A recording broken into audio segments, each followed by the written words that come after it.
La pensée, dont celle des politiciens, un échange de Krishnamurti. Oui, il y a toujours autre chose, quelque chose qu'on ne connaît pas. Donc, dès lors qu'on admet que le savoir est limité, alors la pensée est limitée. Oui, la pensée dépend du savoir, et le savoir ne peut pas tout couvrir.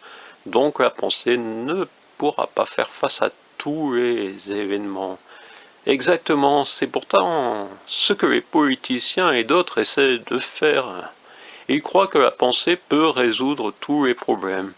Il est cependant clair que, dans le cas des politiciens, ce savoir est fort limité, et quand on ne dispose pas du savoir requis pour traiter un problème, on sème la confusion.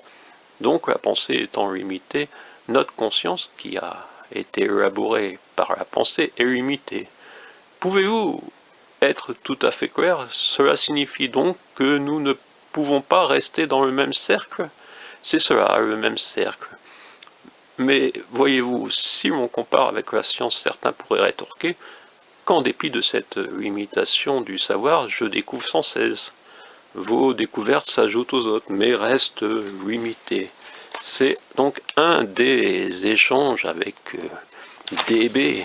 DB étant David Bohm, physicien, membre de la Royal Society.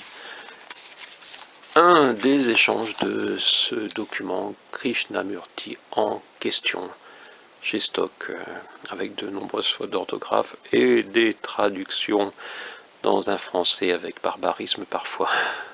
Mais néanmoins un document intéressant.